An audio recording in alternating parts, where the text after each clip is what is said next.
Welcome to Horrified Stories, where few comes to life. Don't forget to like, share, and subscribe for more spine-chilling tales. Today, we are presenting the sequel of the 7th Midnight story. Hope you will like it. The Watchers return. 7 years had passed since Mara left Blackthorn Manor. 7 years of sleepless nights, haunted by dreams of firelit eyes and shifting shadows. She had tried to move on, carving out a quiet life in a small town, far from her family's cursed legacy. She worked at a library, finding comfort in the smell of old books and the silence of the stacks. But the shadows always found her. It started small, reflections in mirrors that didn't match her movements, faint whispers in empty rooms. She dismissed them at first, chalking it up to paranoia, but over time, the occurrences grew more frequent and more sinister. One night, while brushing her teeth, Mara glanced at the bathroom mirror and frowned. Her reflection wasn't mimicking her. Instead, it was staring straight at her, its eyes burning with an eerie red glow. She stumbled back, the toothbrush clattering to the floor. The reflection smiled, its teeth sharp and jagged, and whispered a single word, soon. The mirror shattered, sending shards of glass flying. Mara stared at her reflection's remains, her chest heaving. She had hoped leaving Blackthorn would be enough to escape the Watcher's reach, but deep down, she had always known it was only a matter of time. The next morning, Mara received a package in the mail with no return address. Inside was an envelope sealed with black wax, bearing the Aldrich family crest. Her hand shook as she opened it, revealing a single sheet of parchment written in elegant, old-fashioned script. Mara, the seals are weakening. The Watcher stirs once more. Return to Blackthorn Manor before it is too late. Dorian Aldrich. The name sent a jolt through her. Dorian was a distant cousin she had never met, rumored to be a recluse who had taken on the role of studying their family's dark history. She had assumed he died long ago. Sybil had never mentioned him. Her first instinct was to burn the letter, to ignore the summons and continue her life as though nothing had happened. But then she remembered the Watcher's smile in the mirror, the way it had said, soon. If the seals were breaking, it wouldn't matter where she was. The Watcher would come for her regardless. With a heavy heart, Mara packed her bags and booked a train ticket. The pull of her family's cursed legacy was impossible to resist. When Mara arrived at Blackthorn Manor, it was clear the house had changed. The air was colder, the shadows deeper, and the once quiet rooms now seemed alive with whispers. The seals had bought her time, but they hadn't stopped the house from slipping further into the Watcher's grasp.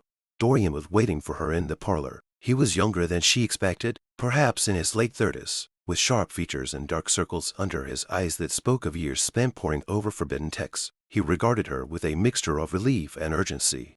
Mara, he said, rising from his chair. You came?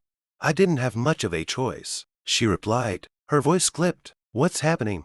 The seals are failing, Dorian said bluntly. Your blood strengthened them, but it wasn't enough. The Watcher is pushing against its bonds. If we don't act, it will break free.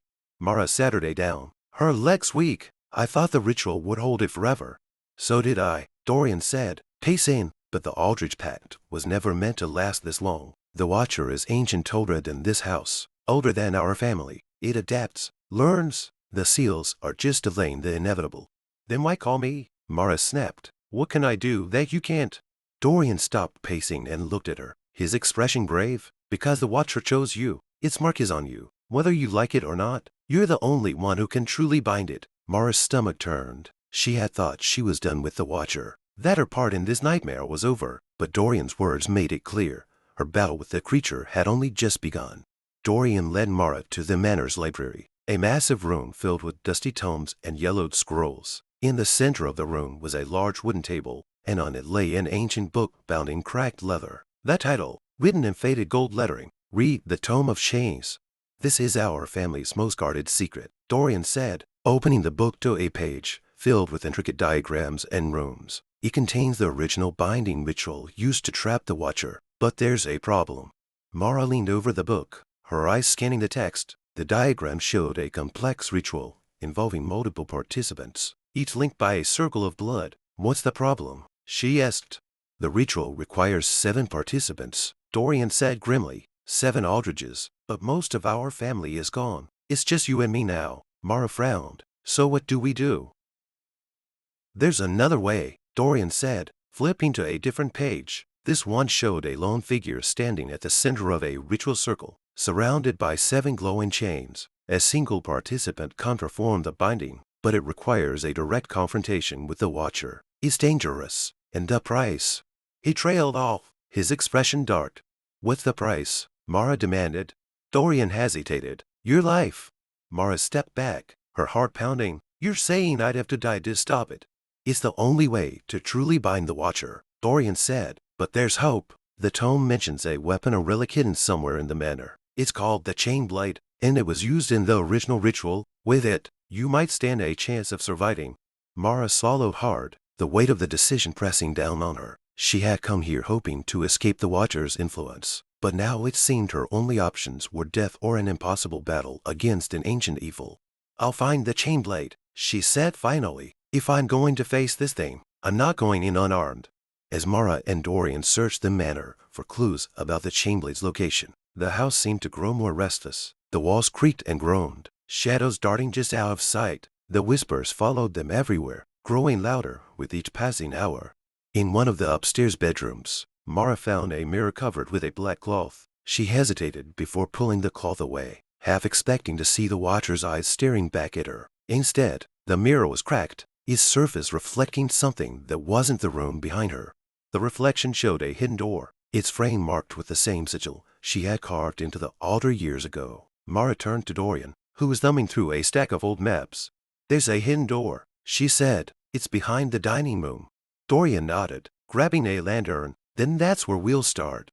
The hidden door led to a narrow staircase that spiraled down into the earth. The air grew colder with each step, the walls slick with moisture. At the bottom of the stairs, they found a small chamber, illuminated by the faint glow of bioluminescent fungi. At its center was a pedestal, and on the pedestal rested a weapon. The chain blade was unlike anything Mara had ever seen. It was a long, curved blade made of blackened steel, its edge glowing faintly with crimson runes. Chains wrapped around the hilt, their links etched with intricate symbols.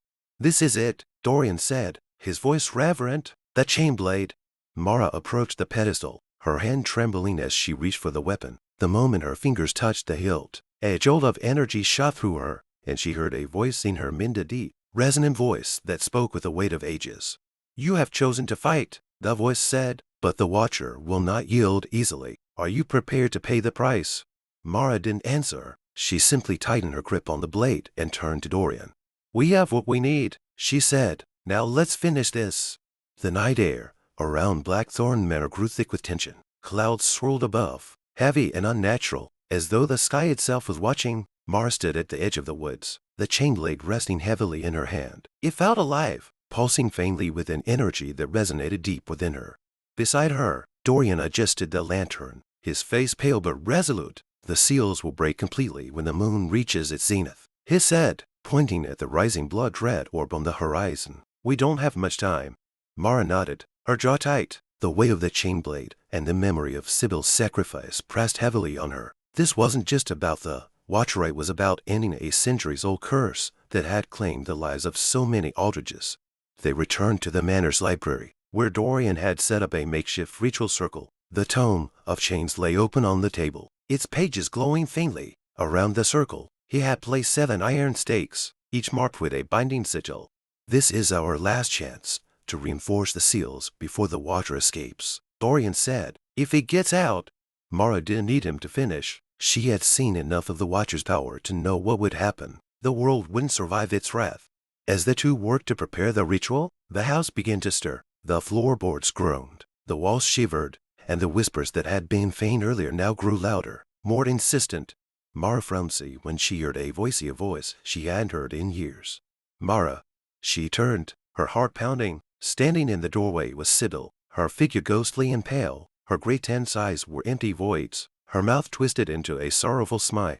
You can't win, Sybil said, her voice echoing unnaturally. The watcher is too strong. Leave this place. Let it take what it wants. That's not Sybil, Dorian said sharply, stepping in front of Mara. He held the lantern high, its light flickering against the apparition. It's a projection. The watcher is trying to break your will. Sybil took a step closer, her form flickering like a faulty television image. You'll die, Mara, just like I did. Do you really think you can succeed where everyone else has failed? Mara gripped the chain blade tightly, her knuckles white. You're not real, she said, forcing the words out. And I'm not afraid of you, The apparition's smile faded, replaced by a look of pure malice. Its form dissolved into shadow, coalescing into a mass of writhing tendrils that lashed out at them. Mara swung the chain blade instinctively, the blade glowing as it sliced through the darkness. The creature let out a shriek and retreated, disappearing into the walls. "They're going to come for us now," Dorian said grimly. "The Watcher knows we're preparing the ritual." The blood moon climbed higher in the sky, casting an eerie red glow over the manor. Mara and Dorian worked quickly, setting the stakes into the ground around the library. Each one had to be hammered into place and activated with a drop of blood, a process that left Mara feeling lightheaded. As they worked, the house's attacks grew more frequent. Shadows twisted into monstrous shapes, launching at them from the corners of the room. Books flew off shelves, slamming into walls and narrowly missing their heads. Once, the floor beneath them buckled, revealing a yawning void filled with writhing tendrils. Through it all, the chain blade proved invaluable. Its glowing edge cut through the shadows with ease, the runes along its blade flaring with every strike. Mara felt a strange connection to the weapon, as though it was guiding her movements. "You're stronger than I expected," Dorian said, watching her fend off another attack. "The chain blade seems to respond to you." "I don't feel strong," Mara admitted, panting. "I feel like I'm barely holding it together." Dorian placed a hand on her shoulder. "Sometimes that's enough." With the sticks in place, Dorian began the ritual. He chanted in the ancient language of the town, his voice steady despite the chaos around them. The sigils on the sticks began to glow, creating a barrier of light that filled the library. But the Watcher was not idle. The room darkened, the light from the sticks flickering as a low, guttural growl filled the air. Mara turned to see the walls rippling, as though something massive was trying to push through. "It's testing the seals," Dorian said, his voice strained. "We have to hold it off until the ritual is complete." The Watcher's form began to manifest, a towering shadow with burning eyes. Its presence was suffocating, a weight that pressed down on Mara's chest and made it hard to breathe. "You cannot stop me," it roared, its voice shaking the walls. "Your blood is mine, Aldrich." Mara stepped forward, the chain blade glowing brighter as she raised it. "You'll have to take it from me," she said, her voice steadier than she felt.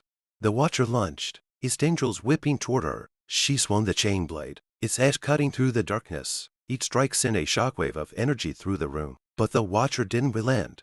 As Mara fought, she noticed something strange. Dorian's chanting had changed. The words were no longer the ones written in the psalmody, were darker, harsher, filled with a venom that made her skin crawl. "Dorian," she shouted, glancing back at him. "What are you doing?" Dorian didn't look at her. His eyes were fixed on the Watcher, a manic gleam in them. "I'm not letting it take me," he said. "If I can control it, I can end this curse forever." Mara's blood ran cold. "You can't control it. It's not something you can bargain with." But Dorian ignored her, his chanting growing louder. The sticks around the room began to crackle, their light dimming. The barrier flickered, and the Watcher roared in triumph. Mara realized too late what Dorian's true plan was. He wasn't trying to bind the Watcher, was trying to merge with it, to harness its power for himself. The room erupted in chaos as the barrier shattered. The Watcher surged forward, its tendrils wrapping around Dorian and lifting him into the air. He screamed, his body convulsing as the creature's shadow consumed him. Mara lunged, the chain blade glowing like a beacon as she swung it at the tendrils. The blade cut through them, freeing Dorian, but it was too late. His eyes burned with the same red glow as the Watcher's, and his voice was distorted when he spoke. "I see it now," he said, his tone both awed and horrified. "The Watcher's power, it's infinite." Mara backed away, her grip tightening on the chain blade. "Dorian, fight it. Don't let it take you." But Dorian's smile was anything but human. "You don't understand, Mara. This is the only way. I'll become something greater than any Aldrich before me." With a deafening roar, the Watcher's form began to merge with Dorian's, their combined presence shaking the very foundation of the manor. Mara realized with dawning horror that the blood moon's rise was more than a sign of the seals breaking. It was an invitation for the Watcher to fully manifest in their world. And now, it had a host. The fusion of Dorian and the Watcher brought the manor to life in a way Mara had never seen. The air grew thick with an unholy presence, the walls pulsating as if the house itself had become an extension of the Watcher's being. The red glow of the blood moon filtered through the shattered windows, casting grotesque shadows across the room. Doriano, what was left of him, stood in the center of the library, his body twisted and barely human. His skin was darkened, his veins glowing faintly with crimson light, and his eyes burned with the fire of the Watcher's gaze. The voice that came from him was layered, as though the Watcher and Dorian were speaking in unison. You could have joined me, Mara, the hybrid said, taking a step toward her. Together, we could have reshaped this world. But now, you'll be nothing more than a footnote in the Watcher's ascension. Mara held up the chain blade, its runes glowing brighter in response to the darkness surrounding her. You're not Dorian anymore, she said, her voice steady despite the fear clawing at her chest. You're just a puppet. The creature tilted its head, as if considering her words. Then it smiled a grotesque, unnatural grin that sent a chill down her spine. Perhaps, but even a puppet can destroy. With that, the shadows around them erupted, tendrils lashing out like living weapons. Mara dove to the side, narrowly avoiding one that smashed into the ground where she had stood. The impact left a crater in the wooden floor, sending splinters flying. The fight for survival had begun. The chain blade felt alive in Mara's hands, guiding her movements as she slashed through the tendrils. Each swing sent a shockwave of energy through the room, the blade's runes flaring with each strike. But the Watcher's host was relentless, its tendrils regenerating as quickly as she could cut them. You can't keep this up forever, Mara, the hybrid taunted, its voice echoing unnaturally. Every moment you waste fighting me, the Watcher grows stronger. Mara gritted her teeth, her arms aching as she swung the chain blade again and again. The hybrid wasn't wrong, she couldn't keep this up much longer. But giving up wasn't an option. She had to find a way to weaken it, to disrupt the connection between Dorian and the Watcher. As she dodged another attack, her eyes fell on the Tome of Chains, lying forgotten on the library table. An idea began to form in her mind. If the ritual could bind the Watcher, maybe it could sever its connection to Dorian. But performing the ritual would require time and a distraction. Mara darted toward the table, the chain blade glowing brightly as she slashed at the tendrils blocking her path. She reached the tome and flipped through its pages, searching desperately for the section on severance rituals. Her hands trembled as she read the incantation, realizing she would need to draw sigils around the room to contain the hybrid. The creature roared behind her, sensing her intent. You think you can stop me with your little tricks? It snarled. You fell, just like all the others. Mara ignored it, grabbing a piece of chalk from the table. She moved quickly, sketching the first sigil on the floor. The moment she finished, the sigil flared to life, its glow pushing back the shadows in its vicinity. The hybrid let out a guttural growl, its movements becoming more erratic. What are you doing? It demanded, its voice laced with both anger and fear. Finishing what Sybil started, Mara muttered under her breath, moving to draw the next sigil. As Mara worked, flashes of Dorian's consciousness began to break through the Watcher's control. His voice, faint and filled with anguish, echoed through the room. Mara, please, stop me, it pleaded. I didn't know. I didn't realize. She hesitated for a moment, her heart aching for him, but the Watcher's influence quickly drowned out his voice, the hybrid lashing out with renewed fury. The shadows coiled around Mara, pulling her back from the sigil she was working on. The tendrils tightened around her, crushing the air from her lungs. The chain blade slipped from her grasp, clattering to the floor. The hybrid loomed over her, its fiery eyes blazing. You're too late, it hissed. The blood moon rises, and soon this world will be mine. Mara struggled against the tendrils, her vision darkening, but as she reached out, her fingers brushed against the chain blade's hilt. A surge of energy shot through her, and the blade flared with light, burning away the shadows that held her. Freed, Mara gasped for air and grabbed the chain blade. She turned to the hybrid, her resolve hardening. You're wrong, she said. It's never too late. With the sigils nearly complete, Mara realized she needed a final catalyst to activate the ritual. The tome mentioned the importance of blood specifically, the blood of the one bound to the Watcher, Dorian's blood. The hybrid seemed to sense her plan, its movements growing more erratic. You won't take this from me, it roared, the shadows around it twisting into monstrous forms. Mara gripped the chain blade tightly, her eyes locking onto the hybrid. She would have to get close enough to cut through the Watcher's influence and reach what remained of Dorian. It was a risk, but it was the only way. She charged, dodging and weaving through the onslaught of tendrils. The chain blade flared brighter with each step, its energy pushing back the darkness. When she reached the hybrid, she leapt, bringing the blade down with all her strength. The blade struck true, piercing the hybrid's chest. The room erupted in a blinding light as the Watcher's shadow screamed, its form unraveling. For a brief moment, Mara saw Dorian's face, his eyes filled with sorrow. Thank you, he whispered, his voice barely audible. Then the light consumed him. When the light faded, the library was silent. The shadows were gone, the air still and heavy with the scent of burnt wood. Mara knelt on the floor, the chain blade lying beside her. Dorian's body was gone, leaving only a faint scorch mark where he had stood. The sigils around the room glowed faintly, their light dimming as the ritual completed. The Watcher's presence had been pushed back, its connection to this world severed forever now. But Mara knew it wasn't over. The Watcher was ancient, patient, and cunning. It would find another way to return. As she stood, the weight of what she had lost pressed down on her. Dorian, Sybil, and countless others had given their lives to keep the Watcher at bay. Now, it was up to her to ensure their sacrifices weren't in vain. She picked up the chain blade and turned to leave the library. The blood moon still hung high in the sky, its light a reminder of the battles yet to come. Mara staggered out of the library, her vision blurred and her body trembling from the effort of defeating the Watcher's host. The chain blade hung heavily at her side, its glow dim but still present, as though it were resting after the ordeal. The blood moon moaned above, casting its sinister red light over Blackthorn Manor and the surrounding woods. She felt hollow. The loss of Dorian weighed heavily on her, his last whispered words echoing in her mind. But there was no time to grieve, though she had severed the Watcher's immediate connection to their world. She knew it was only a temporary reprieve. The blood moon's rise meant something far worse was coming, something she hadn't fully understood until now. The house, which had been quiet for a brief moment, began to groan and shift again. The shadows that had receded were creeping back, drawn by the moon's influence. The Watcher was regathering its strength, and Mara realized with dread that the final confrontation was still ahead. Desperate for answers, Mara returned to the attic where Sybil had once kept the family's darkest secrets. She rummaged through the dusty trunks and scattered papers, searching for anything that might give her an edge. It was there, buried beneath stacks of brittle letters, that she found a hidden compartment in the floor. Inside was a journal, bound in cracked leather and bearing the Aldred family crest. It was Sybil's handwriting, and the first entry was dated over a century ago. Mara flipped through the pages, her heart pounding as she read Sybil's account of the Watcher's first appearance. The Aldridges had summoned it by accident, dabbling in forbidden rituals in their quest for power. The blood moon had been the key to its arrival, a celestial event that aligned the boundaries between worlds.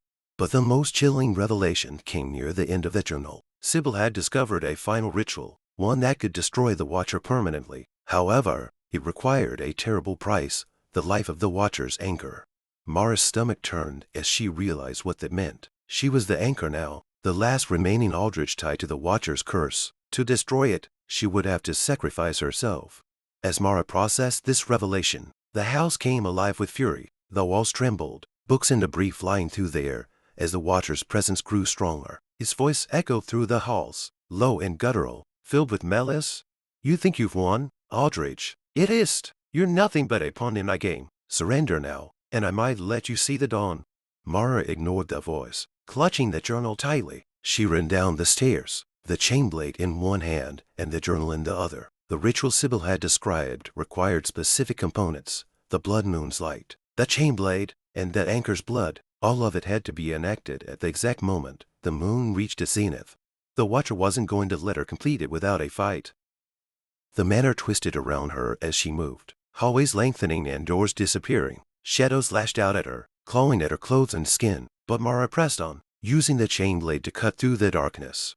Finally, she reached the grand hall, the room where it had all begun. The skylight above had shattered during her earlier battles, and the blood moon's light poured in, illuminating the room with an eerie crimson glow. Mara began to draw the ritual circle on the floor, using the chalk she had salvaged from the library. Her hands shook, but she forced herself to focus, her movements precise. The Watcher's voice grew louder, filling her mind with doubts and fears. "You're a fool. It's bad. Even if you destroy me, the curse will remain. Your family's blood is tainted, and there will always be another to take my place." Mara gritted her teeth, refusing to listen. She finished the circle and stepped inside, the chain blade glowing faintly in her hand. She placed the journal on the ground and began to chant the incantation, her voice steady despite the chaos around her. The room darkened further, the shadows gathering in the center of the circle. The Watcher's form began to materialize. Its burning eyes fixed on Mara. It roared, the sound shaking the very foundation of the house.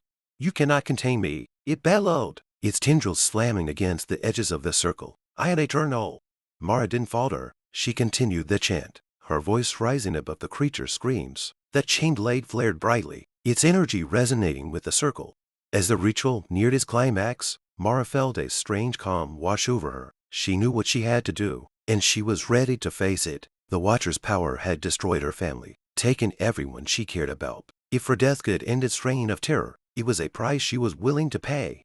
She raised the chain blade, its light blinding as the runes along its edge glowed brighter than ever. The Watcher's form writhed within the circle, its tendrils lashing out in desperation.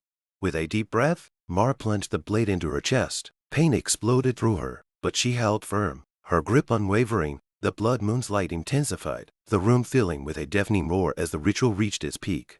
The Watcher let out a final, piercing scream as its form disintegrated, the shadows evaporating into nothingness. The blood moon flickered and dimmed, its light fading as the boundaries between worlds closed. When Mara opened her eyes, she was lying on the floor of the grand hall. The chain blade was beside her, its glow faint but steady. The blood moon was gone, replaced by the soft light of dawn filtering through the broken skylight. She sat her day up slowly, her chest aching but intact. The ritual had worked. The Watcher was gone, its presence erased from their world. But she was still alive. Mara picked up the chain blade, her mind racing. The journal had said the anchor's life was required to complete the ritual. So why was she still here? As she stood, a voice echoed softly in her mind. "You've proven yourself, Aldridge. The curse ends with you." It was Sybil's voice, calm and reassuring. Mara took a deep breath, the weight of the past finally lifting from her shoulders. She was free. The Watcher was no more, and the Aldridge curse had been broken. For the first time in her life, Mara felt a glimmer of hope. Months later, Mara left Blackthorn Manor behind. She had no intention of selling it or returning. It was a relic of a dark past that no longer held power over her. She carried the chain blade with her, a reminder of what she had overcome. Though the Watcher was gone, she knew the world was still full of shadows, and she was ready to face them. As she walked away from the manor, the first rays of sunlight broke through the trees, painting the world in golden light. It was a new beginning, a life unbound by fear, curses, or shadows. Mara smiled. The 7th midnight had come and gone, and she had survived.